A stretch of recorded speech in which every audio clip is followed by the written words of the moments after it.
far as we know, Espada is going to run for re-election. You'd probably be surprised if he wasn't. But if he is, I'm curious, what approach do you think he'll take to his re-election?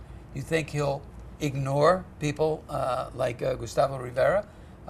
Or do you think he'll come out swinging at his opponents? I think he's going to run on, continued, what he's done for the community. I mean, if you look at what he's been doing in the past few weeks, it's just one thing after the other. He's saving this entity or going out and fighting for, the people of the community. So I think that's the way he's going to try to say, look, these people don't know what they're talking about. Here I am, devoted to the community, doing everything for the community. I'm delivering the goods. These guys are just talking. They're just talking. That let the machine go. I'm doing the work, and I've got the clout to do it. I'm experienced.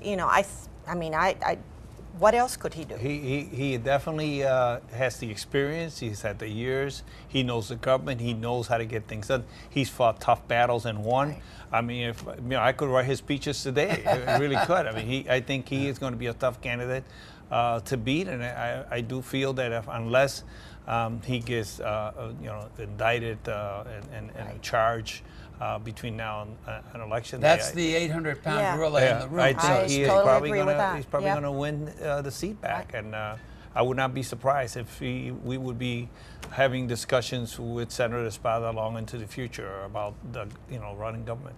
And yet, Albany has demonstrated all of the bad things that have been said about it. They're living up to their reputation. He now is not only state senator, he is the Senate, quote, majority leader and I think vice president of the Senate, which puts him at a apex kind of position. So doesn't he have the problem of just incumbency in this kind of climate?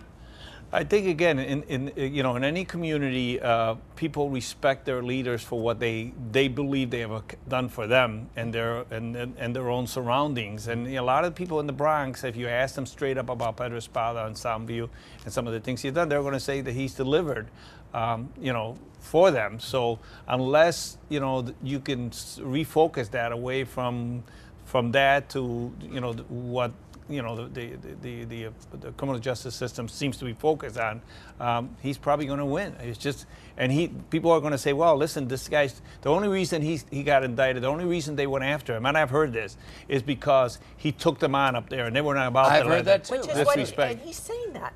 I mean, that's his line. He says, they're upset. This is payback for what I did last year, which is stand up to this whole system. And look at his strategy. I mean, he's on target. He's a smart guy. Oh, he's out there's there. no doubt about him being a smart guy. He's out there doing what he needs to be doing right before the elections, which is doing for the people and showing his face and doing whatever he can and trying to put as much as he can in the back.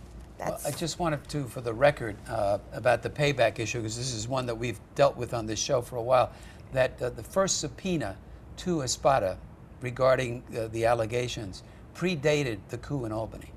So just to clarify that. Right. We know that, but when you look at the timing when they showed up at the center with the boxes, and that also, even if you were a little cynical, you could just say, well, I don't know, you have all the players in this. They're not without their hands are not all motive. clean. Yes, and possible other motive. And this is a lot. Right. If you look at his role in the coup, the Republicans wanted him first, and then the Democrats. Yeah.